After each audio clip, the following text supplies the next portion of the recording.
ನಮಸ್ತೆ. ಹೇಗಿದ್ದೀರಾ ಎಲ್ಲರೂ? ಚೆನ್ನಾಗಿದ್ದೀರಾ ಅಂತ ಭಾವಿಸ್ತೀನಿ.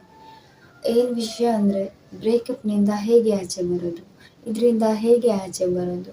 ನಾನು ಅವ್ರನ್ನ ತುಂಬ ಇಷ್ಟಪಟ್ಟಿದ್ದೀನಿ. ನಾನು ಅವ್ರನ್ನ ತುಂಬ ಆಹ್, ಪ್ರೀತಿಸಿದ್ದೀನಿ. ಇದರಿಂದ ನನ್ನ ನೆಮ್ಮದಿ ಹಾಳಾಗಿದೆ. ನನ್ನ ಜೀವನಾನೇ ಏನೋ ಒಂಥರ ಅವ್ರಿಲ್ಲದೆ ನನಗೆ ಬದುಕೋಕೆ ಆಗಲ್ಲ. ಅವ್ರ ಜೊತೆ ಮಾತಾಡದೆ ನಂಗೆ ಇರೋಕ್ಕಾಗಲ್ಲ. ಅವ್ರನ್ನ ನೋಡದೆ ನಂಗೆ ಇರೋಕ್ಕಾಗಲ್ಲ. ಈ ರೀತಿ ಎಲ್ಲ ನಿಮ್ಮ ಮನಸ್ಸಲ್ಲಿ ಇದ್ದರೆ ಖಂಡಿತವಾಗ್ಲೂ ಇದರಿಂದ ನಿಮಗೆ ಹೊರಗೆ ಬರೋಕ್ಕೆ ಖಂಡಿತ ಆಗುತ್ತೆ. ಅವರೀಗ ನಿಮ್ಮನ್ನು ರಿಜೆಕ್ಟ್ ಮಾಡ್ತಾ ಇದ್ದಾರೆ, ಬಿಟ್ಟು ಹೋಗ್ತಾ ಇದ್ದಾರೆ. ಆದರೂ ನನಗೆ ತುಂಬ ಮನಸ್ಸು ಕೇಳ್ತಾ ಇಲ್ಲ. ನಾನು ಇದರಿಂದ ಹೇಗೆ ಹೊರಗೆ ಬರೋದು? ನನಗೆ ಕೆಲಸ ಮಾಡೋಕ್ಕಾಗ್ತಾ ಇಲ್ಲ.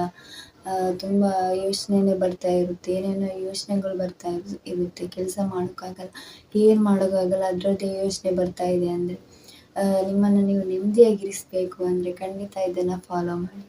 ನೋಡಿ, ನಾವು ಯಾರನ್ನೇ ಆಗಲಿ ತುಂಬ ಪ್ರೀತಿ ಮಾಡೋಕ್ಕೋದ್ರೆ, ತುಂಬ ಕಾಳಜಿ ವಹಿಸೋಕ್ಕೋದ್ರೆ ಕೊನೆಗೊಂದು ದಿನ ನಾವೇ ಅನುಭವಿಸ್ಬೇಕಾಗುತ್ತೆ. ನೋಡಿ, ಒಬ್ಬ ವ್ಯಕ್ತಿಗೆ, ಒಬ್ಬ ಮನುಷ್ಯನಿಗೆ ಒಂದು ಆಹಾರ ಅದನ್ನೇ ತಿಂತಾ ಕೂತ್ಕೋತಾನೆ. ಇಲ್ಲ ಅದನ್ನೇ ಅವನಿಗೂ ಒಂದು ದಿನ ಅನಿಸುತ್ತೆ ಅದು ಬೇಡ, ಸಾಕು, ಬೇರೆ ತಿನ್ನುವ ಅಂತ ಅಲ್ವಾ?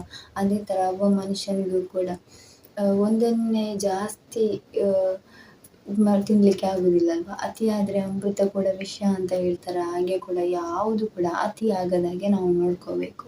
ಯಾವುದನ್ನು ಕೂಡ ಅತಿಯಾಗಿ ನಾವು ಹಚ್ಕೊಳ್ಳೋಕೆ ಹೋದರೆ, ಅತಿಯಾಗಿ ನಾವು ಅದನ್ನು ಇದು ಮಾಡೋಕೆ ಹೋದರೆ ಖಂಡಿತವಾಗ್ಲೂ ನಾವು ನೆಮ್ಮದಿ ಹಾಳು ಮಾಡೋದು ಖಂಡಿತ ಸತ್ಯ.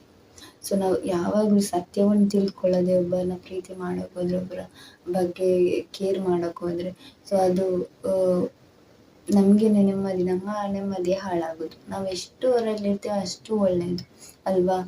ಸೊ ಯಾರ ಹತ್ರನೇ ಆಗಿರಲಿ, ಎಷ್ಟು ಬೇಕೋ ಅಷ್ಟರಲ್ಲಿದ್ದರೆ ನಮಗೆ ಒಳ್ಳೆಯದು. ಯಾವುದೋ ಒಂದು ಕಾರಣಕ್ಕೆ ಅವ್ರು ನಿಮ್ಮನ್ನು ಬೇಡ ಅಂತಿದ್ದಾರೋ ಅಥವಾ ಇಗ್ನೋರ್ ಮಾಡ್ತಾ ಇದ್ದಾರೋ ಅಥವಾ ನಿಮ್ಮನ್ನು ತುಂಬ ಕೇರ್ಲೆಸ್ ಮಾಡ್ತಾ ಇದ್ದಾರೆ, ನೀವು ಅವ್ರನ್ನ ಕೇರ್ ಮಾಡ್ತಾ ಇದ್ದೀರಾ, ಅವ್ರು ನಿಮ್ಮ ಬಗ್ಗೆ ಕೇರೇ ಮಾಡ್ತಾ ಇಲ್ಲ, ಇಗ್ನೋರ್ ಮಾಡ್ತಾ ಇದ್ದಾರೆ, ಏನೋ ಒಂದು ನನಗೆ ಒಂದು ಇದೇ ಗಮನನೇ ಕೊಡ್ತಾ ಇಲ್ಲ, ತುಂಬ ದಿನ ಆಯಿತು ಹಾಗೆ ಮಾಡಿ, ಸೊ ನನಗೆ ಅದನ್ನು ಮರೆಯೋಕ್ಕಾಗಲ್ಲ, ತುಂಬ ಇದಾಗ್ತಿದೆ ಅಂದಾಗ ಸೊ ಖಂಡಿತವಾಗ್ಲೂ ಹೇಳ್ತೀನಿ,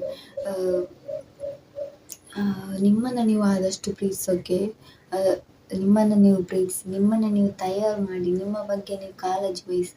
ಸೊ ಅದನ್ನು ತಲೆಯಿಂದ ತೆಗೆದು ಬಿಸಾಕಿ. ಯಾಕಂದರೆ ನೀವು ಅದನ್ನು ಆದಷ್ಟು ಅದರಿಂದ ಹೊರಗೆ ಬಂದರೆ ನೀವು ಯಾವ ವಿಷಯಕ್ಕೆ, ಯಾವ ಕಾರಣಕ್ಕೆ ನೆನಪಾಗ್ತಾ ಇರುತ್ತೆ ಪರವಾಗಿಲ್ಲ, ನೆನಪಾಗಲಿ.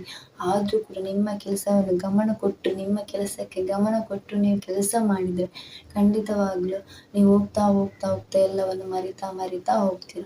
ಸೊ ನೀವು ಕೂಡ ನೆಮ್ಮದಿಯಾಗಿರೋದನ್ನು ಇದು ಮಾಡ್ತಾ ಹೋಗ್ತೀರ.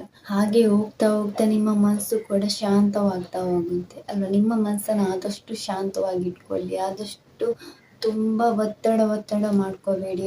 ಯಾವುದಕ್ಕೂ ಕೂಡ ಸಮಾಧಾನವಾಗಿರಿ. ಯಾವುದು ನಿಮ್ಮನ್ನು ತುಂಬ ನೆನಪು ಮಾಡಿಸುತ್ತೆ ಅದನ್ನೆಲ್ಲ ನೀವು ಕಿತ್ತು ಬಿಸಾಕಿ. ಯಾವ ವಿಷಯಕ್ಕೆ ಯಾವುದನ್ನು ನೋಡಿದರೆ ನನಗೆ ಅದರ ಬಗ್ಗೆ ನೆನಪಾಗುತ್ತೆ, ಯಾವುದನ್ನು ಇದು ಮಾಡಿ ನೆನಪಾಗುತ್ತೆ, ಏನು ಕೋಪ ಇದೆ, ಏನಾಗ್ತಿದೆ ಎಲ್ಲವನ್ನು ಕೂಡ ನೀವು ಒಂದು ಕಾಗದದಲ್ಲಿ ಬರೆದಾದರೂ ಏನೋ ಆಗುತ್ತೆ. ನಿಮಗೆ ಸಿಟ್ಟಿದ್ರೆ ನೀವು ಒಬ್ಬರೇ ಕೂತ್ಕೊಂಡು ಹಾಗೆ ಹೀಗೆ ಅಂತ ಬೈದು ಸುಮ್ಮನಾಗೆ ನಿಮ್ಮ ಮನಸ್ಸನ್ನು ಶಾಂತವಾಗಿಟ್ಕೊಳ್ಳಿ. ಎಷ್ಟು ಒಳಗೆ ಇಟ್ಕೋತಿರೋ ಅಷ್ಟು ನಿಮಗೆ ಅದು ತೊಂದರೆ ಕೊಡ್ತಾ ಹೋಗುತ್ತೆ. ಹಾಗೆ ಏನು ಕೂಡ ಒಳಗೆ ಇಟ್ಕೋಬೇಡಿ. ನಿಮಗೆ ಎಷ್ಟು ಕೋಪ ಬಂದಿದೋ ಅಷ್ಟು ಬೈದು ಹಾಕಿಬಿಡಿ. ಸೊ ಇಲ್ಲ ಅಂದರೆ ಅದು ಒಳಗಡೆ ಇರಬಾರ್ದು. ನಿಮ್ಗೆ ಏನು ಅನ್ಸುತ್ತೋ ಹಾಗೆಲ್ಲ ಬೈದು ನಿಮ್ಮ ಜೊತೆ, ಬೇರೆ ಯಾರಿಗೂ ಬೈಯೋದಲ್ಲ, ನಿಮ್ಮ ಜೊತೆ ನೀವು ಒಬ್ಬರೇ ಕೂತ್ಕೊಂಡು ಬೈದಾಗಿರ್ಬೋದು, ಏನಾದರೂ ಮಾಡ್ಕೊಂಡು ಬರೆದು ಏನೇನು ಕೋಪ ಇದೆಯೋ ಎಲ್ಲವನ್ನು ಬರೆದಾಕಿ ಬಿಸಾಕಿ. ಸೊ ಆವಾಗ ನಿಮ್ಮ ಮನಸ್ಸು ಕೂಡ ನಿರಾಳ ಅನಿಸುತ್ತೆ. ಸೊ ಆಮೇಲೆ ನಿಮ್ಮ ಕೆಲಸದ ಕಡೆ ಗಮನ ಕೊಡಿ. ನಿಮ್ಮ ಕೆಲಸವನ್ನೇ ನೋಡಿ, ಮೆಸೇಜ್ ಬರುತ್ತೋ, ಕಾಲ್ ಬರುತ್ತೋ, ಹಾಗೆ ಹೀಗೆ ಅಂತ ನೀವು ಗಮನ ಕೊಡೋದನ್ನು ಬಿಡಬೇಕು. ಇಲ್ಲಾಂದರೆ ಅದು ನಿಮಗೆ ಪ್ರಾಬ್ಲಮ್ ಆಗೋದು. ಹಾಗಾಗಿ ಅದರ ಗಮನ ಕೊಡೋದನ್ನು ಬಿಟ್ಟು ಮೊಬೈಲ್ ಕಡೆ ಜಾಸ್ತಿ ಗಮನ ಕೊಡೋದನ್ನು ಬಿಟ್ಟು ನಿಮ್ಮ ಬಗ್ಗೆ ಕಾಳಜಿ ವಹಿಸಿ, ನಿಮ್ಮ ಬಗ್ಗೆ ನೀವು ಮೋಟಿವೇಟ್ ಆಗಿ ನಿಮಗೆ ಬೇಕಾದದನ್ನು ಮಾತ್ರ ಮೊಬೈಲಲ್ಲಿ ನೋಡಿ, ಬೇಡದ್ದಕ್ಕೆ ಸಮಯ ಕೊಡಬೇಡಿ. ನಿಮ್ಮ ಕೆಲಸ ಆದಮೇಲೆ ನೀವು ಮೊಬೈಲಲ್ಲಿ ಏನಾದರೂ ನಿಮಗೆ ಬೇಕಾದದನ್ನು ನೋಡಿ, ನಿಮಗೆ ಮೋಟಿವೇಟ್ ಆಗಿ ನಿಮ್ಮ ಒಳಗಿನಿಂದ ಒಂದು ಶಕ್ತಿ ಬರಬೇಕು, ಶಾಂತವಾಗಿರಬೇಕು ಆ್ಯಂಡ್ ಅದರಿಂದ ನೀವು ಚೆನ್ನಾಗಿರ್ತೀರ.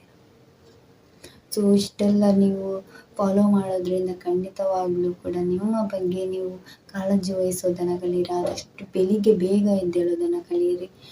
ಬೆಳಿಗ್ಗೆ ಬೇಗ ಎದ್ದೇಳೋದಾಗಿರ್ಬೋದು, ನಿಮ್ಮ ಕೆಲಸ ನೀವು ಮಾಡೋದಾಗಿರ್ಬೋದು, ಮೆಡಿಟೇಷನ್ ಮಾಡೋದಾಗಿರ್ಬೋದು, ಧ್ಯಾನ ಮಾಡೋದಾಗಿರ್ಬೋದು, ಆ್ಯಂಡ್ ನೀವು ಅದರಿಂದ ಹೊರಗೆ ಬಂದ ಹಾಗೆ ವಿಜುವಲೈಸೇಷನ್ ಮಾಡೋದಾಗಿರ್ಬೋದು, ನೀವು ಖುಷಿಯಾಗಿರೋ ಹಾಗೆ ವಿಜುವಲೈಸೇಷನ್ ಮಾಡೋದಾಗಿರ್ಬೋದು.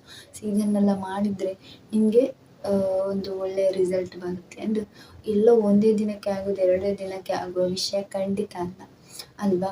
ಸ್ವಲ್ಪ ಒಂದು 2 ತಿಂಗಳು 3 ತಿಂಗಳು ಬೇಕಾಗುತ್ತೆ. ಸೊ ಹಾಗಾಗಿ 3 ತಿಂಗಳು ಮಾಡಿದ್ಮೇಲೆ ಮತ್ತೆ ಅಲ್ಲಿ ಸ್ಟಾಪ್ ಆಗೋದಿಲ್ಲ, ಸೀದಾ ಹೋಗ್ತಾ ಇರಿ, ಸತ್ಯದಲ್ಲೇ ಹೋಗ್ತಾ ಇರಿ. ಸೊ ಇಷ್ಟು ಹೇಳ್ತಾ ನನ್ನ ಮಾತನ್ನು ನಿಲ್ಲಿಸ್ತಾ ಇದ್ದೀನಿ. ಖಂಡಿತ ಈ ಮಾತು ನಿಮಗೆ ಇಷ್ಟವಾಗಿದ್ದರೆ, ನಿಮ್ಮ ಜೀವನಕ್ಕೆ ಏನಾದರೂ ಇದರಲ್ಲಿ ನಿಮಗೆ ಮೋಟಿವೇಟ್ ಆಗಿದ್ರೆ ಖಂಡಿತ ಲೈಕ್ ಮಾಡಿ ಹಾಗೂ ಸಬ್ಸ್ಕ್ರೈಬ್ ಮಾಡಿ ಅಂತ ಕೇಳೋಕ್ಕೆ ಇಷ್ಟಪಡ್ತೀನಿ. Thank you.